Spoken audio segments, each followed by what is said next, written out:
Assalamualaikum warahmatullahi wabarakatuh. Sahabat kalian yang berbahagia, ternyata pemisahan Menristek melebur dengan Kemendikbud dan munculnya BRIN, ya. Ternyata ini bukan sekedar pemisahan biasa. Badan Riset dan Inovasi Nasional kini menuai polemik dikarenakan ada Megawati jabat Dewan Pengarah Badan Riset dan Inovasi Nasional. Menarik.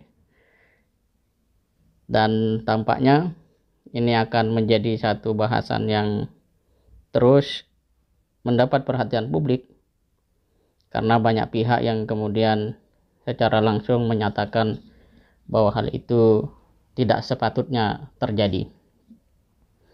Seperti dilansir oleh Tempo.co dengan judul Megawati jabat Dewan Pengarah BRIN, akademikus .2 bertentangan prinsip akademik. Dewan Penasihat Kaukus Indonesia untuk Kebebasan Akademik atau KIKA, Herlambang P. Wiratraman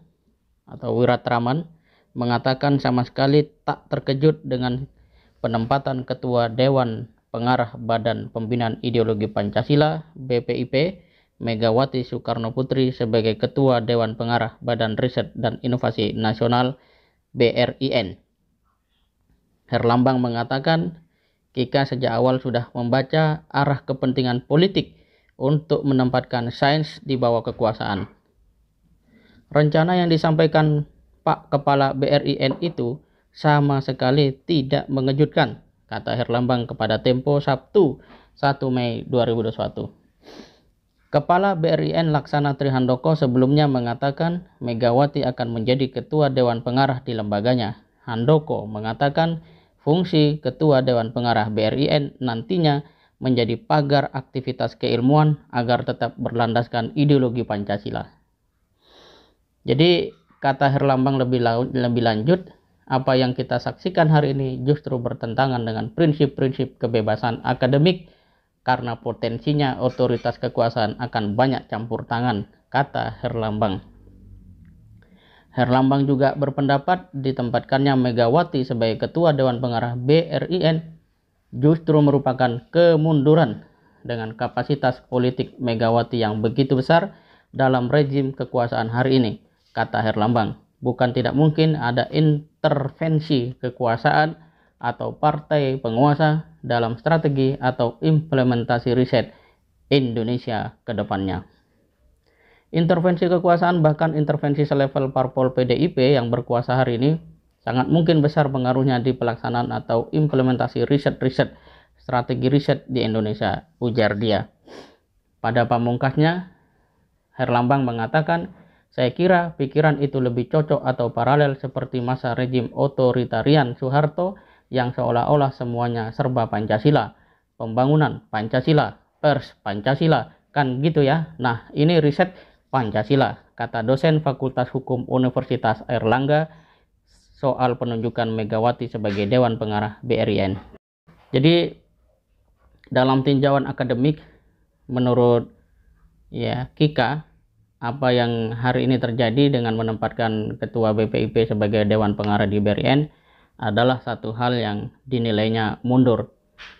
Mundur karena semua hal kemudian dikontrol, yang lebih tepatnya akan diintervensi oleh kepentingan orang yang kemudian menjabat sebagai lembaga BPIP.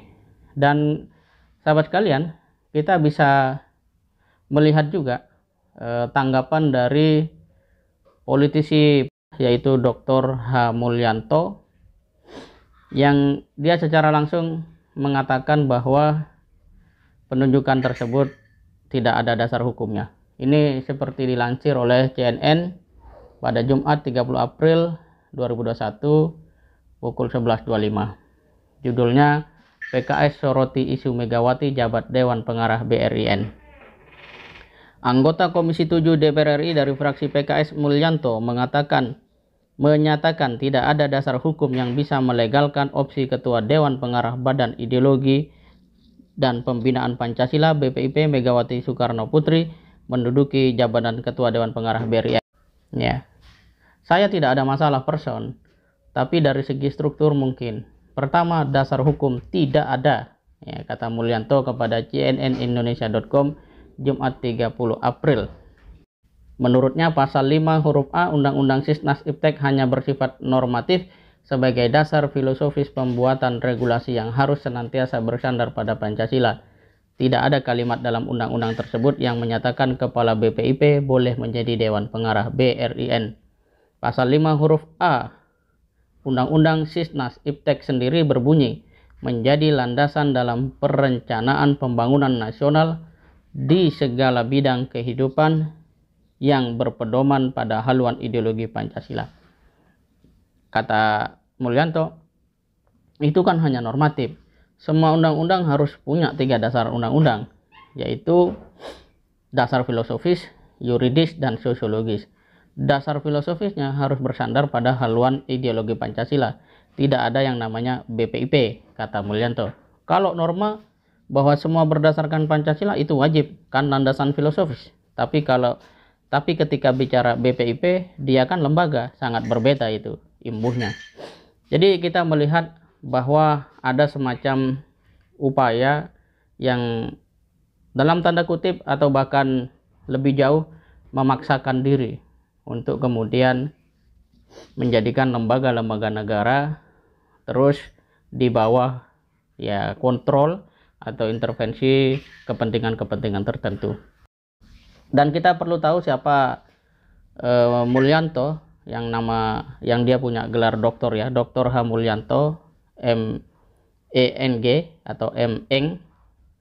Dia adalah orang yang memang mengerti soal riset. Dia kuliah S1 di Fisika Universitas Indonesia, kemudian Teknik Nuklir S2-nya di Tokyo Institute of Technology, dan juga di Teknik Nuklir untuk S3-nya di Tokyo Institute of Technology. Dengan demikian, memang kapasitasnya Mulyanto untuk kemudian memberikan pendapat, dan sudah seharusnya sebagai politisi dia bersuara mengenai hal yang tampaknya publik banyak tidak tahu. Tetapi apa yang bisa kita lihat dalam berita ini? Pertama, kita menyaksikan bahwa ada sebuah upaya yang secara sistematis telah disiapkan, dan ini menunjukkan langkah-langkah pengejawantahan dari upaya sistematis tersebut. Dan mungkin banyak orang bertanya, apa perlunya ya Megawati berada atau mengarahkan riset dan inovasi nasional? Mungkin kita belum terbayang, tetapi bagi banyak pihak ya ini adalah sesuatu yang cukup membawa satu suasana yang secara langsung akan mempengaruhi kultur ya riset di Indonesia, yang boleh jadi bukan malah semakin maju atau mampu bersaing dengan negara-negara lain. Kalau kita lihat misalnya keakraban pemerintah dengan pemerintahan Cina, boleh jadi ini akan menjadi sesuatu yang pada akhirnya penerapan teknologi dari hasil riset dan inovasi nasional membuat bangsa kita tidak punya rujukan selain daripada apa yang telah berkembang dan dianggap maju dari negeri Cina itu sendiri. Dan tentu saja ini merupakan satu hal yang secara sosiologis tadi akan sangat sulit dicerna oleh masyarakat Indonesia, karena selain perbedaan kultur juga pandangan hidup yang memang tidak sama, jauh sekali. Dan kalau ini kemudian dipaksakan, boleh jadi yang terjadi adalah ketegangan, dan apa yang kemudian menjadi niat mulia ya didirikannya BRIN itu tidak akan sampai atau sulit untuk diwujudkan. Dalam konteks ini kita generasi muda memang satu sisi harus melihat apa yang sebenarnya terjadi dan mengapa itu terjadi, dan ini penting sekali agar kita bisa melihat secara jernih dan kita punya kemampuan pada akhirnya untuk berkarya pada masa yang akan datang dengan karya-karya yang nyata. Jadi bukan sebuah gagasan atau ide yang sangat subjektif ya, yang jauh dari nuansa objektivitas, namun karena memang ada power, lalu itu menjadi sesuatu yang bisa diturunkan menjadi sebuah kebijakan. Boleh jadi pada awalnya itu akan berjalan mulus, tapi sesuatu yang memang kurang memenuhi kriteria atau prasyarat logika, cepat atau lambat dia akan menuai polemik, problematika. Dan sesungguhnya ketika ini terjadi, maka Presiden Jokowi dengan secara sadar itu telah menghambat langkahnya sendiri untuk membawa kemajuan bagi bangsa dan negara secara umum. Karena hampir setiap kebijakannya itu dipandang oleh beberapa pihak atau oleh pihak-pihak tertentu terkait ya yang kompeten sebagai satu langkah yang sesungguhnya justru semestinya tidak dilakukan. Ini kita belum bicara Kemendikbudristek yang baru saja dileburkan.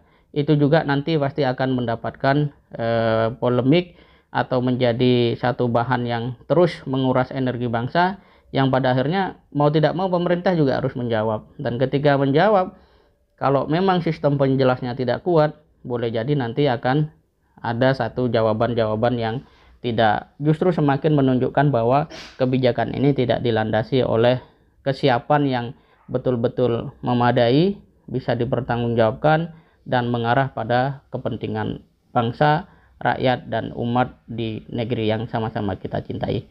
Demikian sahabat, sebuah pembacaan berita yang semoga menjadikan kita semakin mengerti apa yang terjadi pada kondisi bangsa kita dalam konteks realitas kebijakan, yang ini tentu akan menjadikan kita lebih paham ke depannya bahwa seharusnya sebuah kebijakan betul-betul dilandasi oleh ketulusan hati, niat mulia, dan tentu saja untuk kesejahteraan rakyat itu sendiri. Demikian, terima kasih. Assalamualaikum warahmatullahi wabarakatuh.